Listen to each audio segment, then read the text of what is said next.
warahmatullahi wabarakatuh. Perkenalkan, nama saya Asri Nurlilia Maharani dari jurusan Ilmu Politik semester 5 kelas A, UIN Sunan Gunung Jati Bandung. Dalam video ini, saya akan menjelaskan analisa saya mengenai peresmian vaksin Sinovac di Indonesia.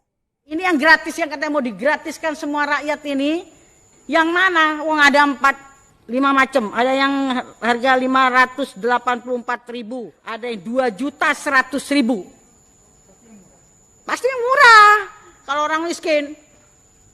Nah, dari Maret lalu saya udah ngomong dalam rapat ini, begitu ada COVID, ini ujung-ujungnya jualan obat, jualan vaksin.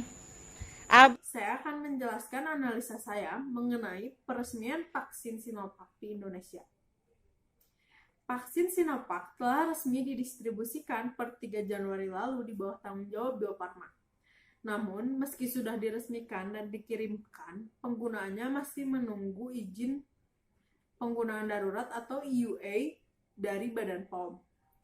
Badan POM telah memberikan izin uji klinis vaksin Sinovac dengan sejumlah pertimbangan, antara lain aspek keamanan dan khasiatnya yang diperboleh dari uji klinis fase 1, kedua, dan ketiga.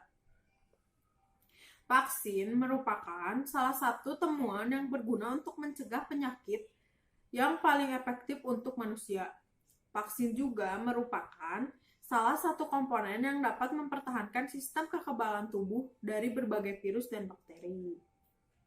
Salah satu upaya pemerintah Indonesia yang saat ini dilakukan dalam pencegahan dan mengurangi kasus COVID-19 adalah dengan mendatangkan vaksin Sinovac.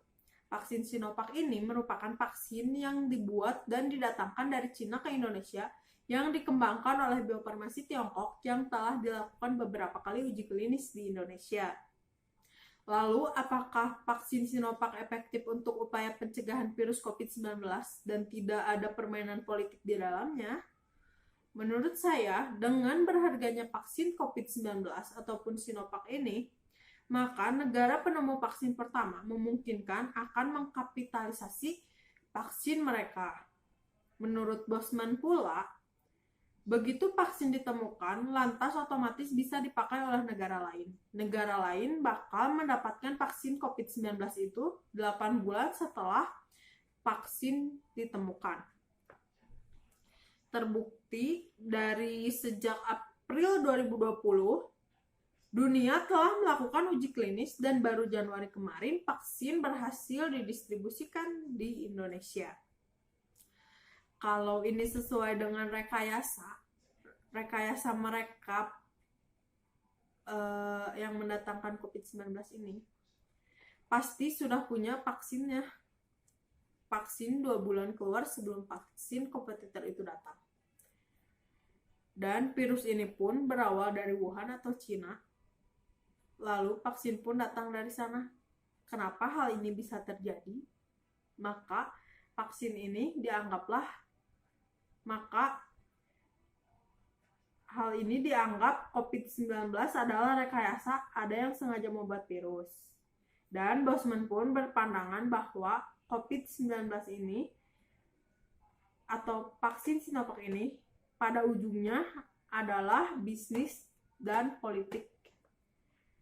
Jika COVID-19 adalah hasil konspirasi elit global, Bosman Mardigu menuturkan maka elit global meneror warga dunia supaya mau menggunakan vaksin yang dihasilkan produsen virus tersebut.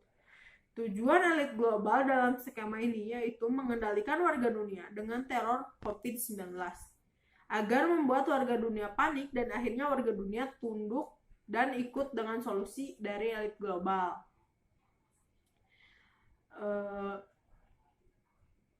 Setelah berhasilnya pendistribusian vaksin Sinovac di Indonesia ini pun muncullah isu baru di Indonesia yang berisi tentang denda dan penjara bagi warga yang tidak mengikuti vaksin. Ini dituturkan oleh Wakil Menteri Hukum dan HAM yang mengacu pada Undang-Undang Nomor 6 Tahun 2018 tentang kekarantinaan kesehatan, bahwa setiap orang yang tidak mematuhi penyelenggaraan kekarantinaan kesehatan akan dipidana. Lebih lanjut lagi, Wamenkumham menjelaskan dalam Undang-Undang Kekarantinaan Kesehatan tersebut, ada kewajiban yang harus dilakukan warga negara ketika masa wabah. Salah satunya mengikuti vaksin. Padahal menurut saya, ada ataupun tidak adanya vaksin di Indonesia itu tergantung kepada perilaku hidup manusianya itu sendiri. Dan keinginan untuk vaksin pun tidak dipaksakan untuk penegakan hukum ataupun pidana. Dengan adanya vaksin dan denda tersebut, maka elit pemerintahan pun bermain di dalamnya. Karena entah untuk apa uang tersebut digunakan, mungkin untuk menutupi uang hasil pembelian vaksin, entahlah.